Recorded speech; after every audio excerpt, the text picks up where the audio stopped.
వరద కారణంగా ముంపు గ్రామాల ప్రజలు ఇబ్బంది పడే అవకాశం ఉందని, ముంపు గ్రామాల ప్రజలను సురక్షితమైన ప్రాంతాలకు తరలించేందుకు తగిన ముందస్తు చర్యలు తీసుకోవాలని నెల్లూరు జిల్లా కలెక్టర్ వెట్రి సెల్వి అధికారులను ఆదేశించారు. పెద్దవాగు వరద ముంపునకు గురైన వేలేరుపాడు మండలం అల్లూరినగర్ వాసులను జిల్లా కలెక్టర్ వెట్రి సెల్వి, ఎస్పీ కొమ్మి ప్రతాప్ శివకిషోర్ పరామర్శించి బాధితుల్లో భరోసాను నింపారు.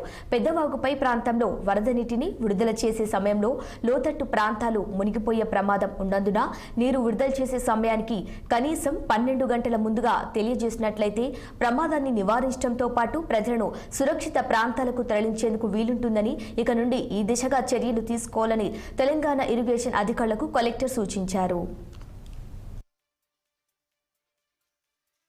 మినిమం డ్యామేజ్ ఇంత అని చెప్పేసి, ఎక్కువ డ్యామేజ్ ఇంత అని చెప్పేసి, ఇంత బియ్యం ఇస్తాము, ఇంత కూరగాయలు ఇస్తాము, ఇంత మంచినీళ్ళు ఇస్తామన్నారు లేకనండి. మంచినీళ్ళు ఇచ్చే దాఖలు కూడా పోలేదండి గత 2016లో అండి. దాని తర్వాత వైసీపీ ప్రభుత్వం వచ్చిందండి. వైసీపీ ప్రభుత్వంలో ఒక్క కాలనీ ఇల్లు కూడా, ఒక గృహం కూడా ఇక్కడ కొత్తగా కట్టడానికి లేకపోయిందండి. ఎందుకంటే ఇక్కడ ఇంత పల్లెటూరులో కూడా వైసీపీ ప్రభుత్వంలో ఒక ఇసుక కూడా ఊళ్ళోకి రాలేని పరిస్థితి అండి. మేము ఇక్కడ ఒకటేనండి, మా సమస్యకు ఒకటే పరిష్కారం అండి. మేము ఏ రాజకీయ పరంగా అయితే పోవట్లేదు, ఒక గ్రామ ప్రజానికంగా పోతున్నామండి.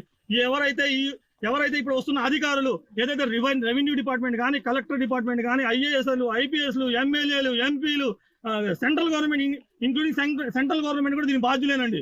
ఎందుకంటేనండి, ఒక పక్క పోలవరం తెలంగాణలో ఉన్న ఈ ముంపు మండలంలో ఉన్న ఈ వేలేరుపాడు ఖమ్మం జిల్లాలో ఉంటే దీన్ని తీసుకెళ్లి తెలంగాణలో కలిపారు, ఆంధ్రాలో కల్పించిన తర్వాత అక్కడ పోలవరం అసలుకే ఇక్కడ ఠికానా లేదండి.